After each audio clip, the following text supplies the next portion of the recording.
Market లో invest చేసి మీ డబ్బులు డబుల్ చేసుకోవాలనుకుంటున్నారా? సుందరరామిరెడ్డి గారి లైవ్ సెమినార్ కి అటెండ్ అవ్వండి. గురుగారు నమస్కారం అండి. ఓం శ్రీ మహాగణాధిపతయే నమః. గురుగారు మనకి నార్మల్ గా చెప్తూ ఉంటారు, అంటే నరదిష్టి తగిలినా కానీ, లేదంటే ఇంటికి దృష్టి తగిలితే మనకి ఏ పనులు అవ్వవు అని, లేదంటే ఇంకా బాధలు ఎక్కువగా అయిపోతూ ఉంటాయని చెప్తూ ఉంటారు. అయితే ఈ నరదృష్టి పోవాలి అన్నా కానీ, ఏదైనా ఫ్యామిలీకి మంచిగా సక్సెస్ అవ్వాలి పనులన్నీ కూడా అనుకున్నవన్నీ అని అంటే ఎలాంటి పరిహారాలు చేయాలి, ఎలాంటి జాగ్రత్తలు తీసుకోవాలి అంటారు? ఇందులో నరదిష్టి పోవాలంటే ఎలాంటి జాగ్రత్తలు తీసుకోవాలి, ఎలాంటి పరిహారం తెలుసుకోవాలి అనేటువంటి దానికన్నా నరదిష్టి ఎందుకు వస్తుందో తెలుసుకుంటే అక్కడ మనం జాగ్రత్త పడతాంగా. ఇప్పుడు ఈ పరిహారాలతో పని ఉండదుగా. ఏ రకంగా నరదిష్టి మనకు ఆపాదిస్తుంది? దిష్టి అనేటువంటిది ఏ రకంగా అంటే నరదిష్టి, నరదృష్టి, నరఘోష, మూడు. అది దిష్టి అనేటువంటిది ఏ రకంగా వస్తుంది, వస్తే మనిషి ఎలా ఉంటాడు అనేటువంటి విషయాలు మనం తెలుసుకుంటే జాగ్రత్త పడతారు. చాలామంది భూమికి భారమైన మనుషులు ఎదుటి మనిషి చావు కోరుతారు తప్ప వాళ్ళ ఇంట్లో చిన్న కష్టం వచ్చినా ఓర్చుకోలేని పనికి మాలిన చండాలపు నీచమైన మనుషులు ఉన్నారమ్మ మనకి ఇక్కడ. సిగ్గులేని బుద్ధి లేని మనుషులు ఉన్నారు. అదేంటండి, మనుషుల మీద అంత కక్షేంటి, అలా తిడతారేంటి? మీరు ఎవరిని తిట్టరు, మీరు చాలా ఉత్తములు, మంచివాళ్ళు. నా షాపు ముందు నుంచి మీరు వెళ్తున్నారు, నా షాపులో గ్లాసులో నేను పెట్టినట్టు నిమ్మకాయ నీళ్ళు మీ కాళ్ళ ముందు పోస్తా. మీకు కోపం వస్తుందా రాదా? వస్తుంది. అదే మీరు చాలా ఉత్తములు కదండి, తిట్టరు కదా. ఏదైనా మీరు తీసుకుంటారు కదా, ఆస్వాదిస్తారు కదా, మరి మీరు ఎందుకు తిడుతున్నారు? అంటే వీళ్ళు ఏంటంటే నేను బాగుంటే చాలు, ఎదుటివాడు సర్వనాశనం అయిపోయినా పర్లేదు అనేటువంటి నీచమైన సిగ్గులేని జనాలు కొంతమంది. వీళ్ళు ఏం చేస్తారంటే అమ్మా, షాపులో గ్లాసులో నీళ్ళలో నిమ్మకాయ, పసుపు వేస్తారు. నిమ్మకాయే నార్మల్గా ఎలాంటి నెగిటివ్ మన జోలికి రానిది. ఒక నిమ్మకాయ మన దగ్గర ఉందంటే ఎంతకాలం కూడా మన నెగిటివ్ రానికుండా చూస్తుంటుంది. పాజిటివ్ మొత్తం మనకి ఇచ్చి నెగిటివ్ మొత్తం అది తీసేసుకుంటూ ఉంటుంది. వీళ్ళు పొద్దున్నే షాపు తీయగానే ఆ నీళ్ళవన్నీ కూడా రోడ్డు మీద పోసేస్తారు, ఆ నిమ్మకాయతో సహా. ఎవడో ఆ నీళ్ళు తొక్కుకుంటూనే పోతారు. ఆ నిమ్మకాయ ఇక బిక్కిన ఏ ఆటోనో కారు ఏదో తొక్కేసుకుంటూ వెళ్తారు. అప్పుడు ఆ నీళ్లు తొక్కిన వాళ్ళకి, ఆ నిమ్మకాయ దాటి తొక్కుకుంటున్న వాళ్ళకి ఈ నిన్నటి నుంచి వాళ్ళు ఉదయం వరకు ఉన్నటువంటి నెగిటివ్ వైబ్రేషన్తో ఎవరికి ఆపదిస్తుంది? తొక్కుకుంటూ వెళ్ళిన వాళ్ళకి ఇదొకటి. 2, అమావాస్య, అష్టమి, మంగళవారం, ఆదివారం ఇలా వచ్చినప్పుడు 4 రోడ్ల కోట సెంటరు, 4 రోడ్ల కోటలి మధ్యలో గుమ్మడికాయ, కొబ్బరికాయ, ఎర్రటి అన్నం దిష్టి తీసి పడేస్తూ ఉంటారు. అంటే వీళ్ళు ఎందుకు బ్రతుకుంటారా అనుకుంటా నేను. అటువంటి వాళ్ళు ఎంత తొందరగా చనిపోతే మిగిలిన 10 మంది అంత బాగుంటారని కోరుకోవాలి. అంటే నేను ఆ మాట అనకూడదు, కానీ ఏంటంటే దిష్టి ఎందుకు తీస్తారో తెలియదు, తీసిన పదార్థం ఏం చేయాలో తెలియదు. నీ కుటుంబంలో నీకేదో అత్యంత ప్రమాదకరమైన ఇబ్బంది వచ్చింది అని చెప్పి దిష్టి తీసుకొచ్చి ఆ గుమ్మడికాయని, కొబ్బరికాయని, ఎర్రటనాన్ని తీసుకొచ్చి నడురోడ్డు మధ్యలో పెడితే వేరే వాళ్ళకి తగులుతుంది. ఏదో పులిమేరలు ఉంటాయి అక్కడ. ప్రతి ఊర్లోనూ కాస్త గర్భవతులు ఉంటారు పాపం. వాళ్ళు ఏదో అత్యవసరంగా ఊరు నుంచి రావటము వెళ్ళటము, ఆ అర్ధరాత్రి సమయంలో ఆ కారో బస్సో దాని మించి వెళ్ళినప్పుడు ఆ పిండం ఏం కావాలండి కడుపులో? ఇంత దుర్మార్గంగా ఆలోచిస్తారా మనుషులు? ఇటువంటి వాళ్ళకి ఒకటి వాళ్ళని సమాజం నుంచి బహిష్కరించాలి, లేదంటే వాళ్ళ నుంచి మనం దూరంగా ఉండాలి.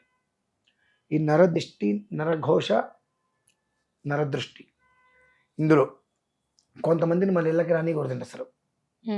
వాళ్ళు కళ్ళు ఉంటాయి కదా, మనం భోజనం చేస్తున్న పరిస్థితుల్లో వాళ్ళు కళ్ళు పడ్డాయంటే ఆ భోజనం చేసిన తర్వాత మనకు కడుపులో నొప్పి, తలనొప్పి వచ్చి వాంతి, నానా ఇబ్బంది.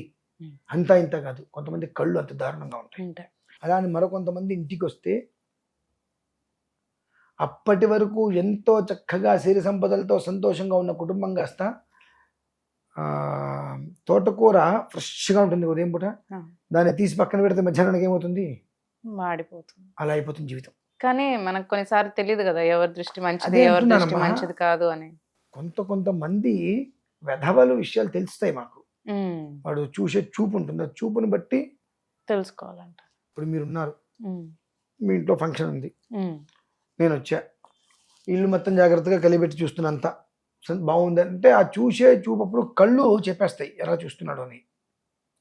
క్రౌర్యం ఉందా, దోషంగా చూస్తున్నాడా, సంతోషంగా చూస్తున్నాడా, మనిషి ఎక్స్ప్రెషన్స్ మొత్తం కళ్ళు చెప్పేస్తాయి అంటారు చూసారా.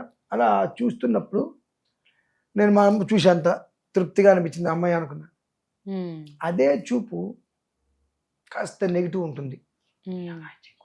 అంటే ఆశ్చర్యంగా చూడడానికి,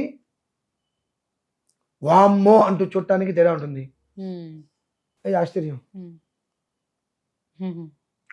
ఆ చూసే చూపు మనకు గమనించవచ్చు. అటువంటి విధాలు ఉంటారు. అంటే మరి కొన్నిసార్లు మన చుట్టాలు కానీ ఫ్రెండ్స్ కానీ ఉన్నారనుకోండి, బయట వాళ్ళు ఎవరు ఉండరమ్మా. బయట వాళ్ళకి మరి వాళ్ళని రానికుండా ఆపలేముగా, ఆహ్వానించకుండా ఉండలేము. ఎందుకు ఆహ్వానించాలి? వస్తుంది, ఎందుకు ఆహ్వానించాలి? వస్తాము అని అంటారు కదా ఒక్కొక్కసారి మనకి. నేనైతే కొంతమంది నా ఇంటికి వస్తున్నారంటే, బాబు నేను ఎప్పుడు రావాలి చెప్తా, నేను ఊర్లో లేనని చెప్తా. అంటే ఎందువల్లనంటే కొంతమంది అడుగు పెడితే సర్వనాశనం అయిపోతుంది. ఇలా నరదిష్టికి నా ప్రాజే పగిలిపోతుంది అని అంటారు. ఆఫ్టర్ ఆల్ మనమెంత అండి, మనమెంత, మన విధానం ఎంత, చాలా చిన్నవి మనవి. ఇలా సబ్బు చేతికి రాసుకొని ఫోన్ ఉత్తే బొడగొస్తుంది, అలా అలా రంగులుగా టప్పని పెరిగిపోతుంది. అటువంటి జీవితాలు ఆ క్షణం కూడా ఆనందంగా లేకుండా చేస్తారు వీళ్ళందరూ వచ్చి. అటువంటి వాళ్ళ వలన జీవితం అనేటువంటిది నరకప్రాయమమ్మ. సామాన్యమైంది కాదు. పచ్చటి చెట్టు కూడా నిఠారుగా ఎండిపోతుంది. కొంతమంది ఆ ఊరిలో తెలుస్తూ ఉంటాయి, పచ్చడి చెట్టు వంక అలా చూసి వెళ్తారు. 2 రోజుల్లో 3 రోజుల్లో చెట్టు ఎండిపోతుంది. అంతటి క్రూరమైనటువంటి చర్యలు గల మనుషులు ఉంటారు. అంటే ముందు మనిషి ప్రవర్తనాన్ని బట్టి ఆ మనిషి విధానం మనం తెలుసుకోగలిగితే సగం జాగ్రత్త పడతాం. సత్యమాసకం ఏంటంటే ఈ నరదిష్టి వీటికి ఒక రకమైనటువంటి రక్ష బొట్టు ఉంటుందమ్మా. ఆ బొట్టుని మనం ధరించగలిగితే ప్రతిరోజు ట్రాన్స్పరెంట్ ఏదో అంటారు చూసారండి, అంటే పెట్టుకుంటే పెద్దగా కనిపించదు. బొట్టు పెట్టుకుంటే కొంతమందికి బొట్టు పెట్టుకోవడం ఇష్టం ఉండదు.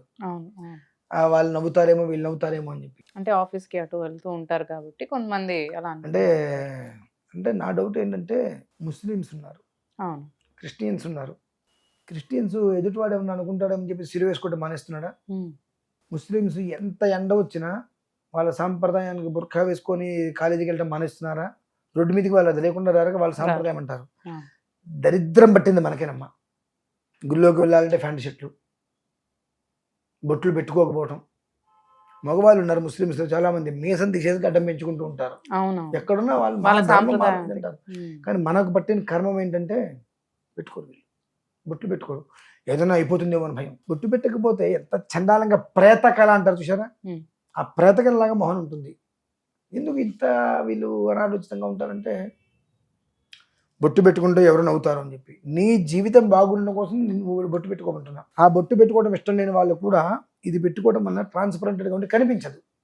దాని యొక్క వైబ్రేషన్ మాత్రం శరీరానికి వెళ్తుంది. కాబట్టి ఈ నరదిష్టి, నరదృష్టి, నరఘోష అనేటువంటి దాని నుంచి, ఏడుపుల నుంచి కనీసం మాత్రం ఆ మనిషి బయటపడి ప్రశాంతంగా జీవించడానికి ఒక కారణం అవుతుంది. అది విషయం. అలాగే గురుగారు, ధన్యవాదాలండి.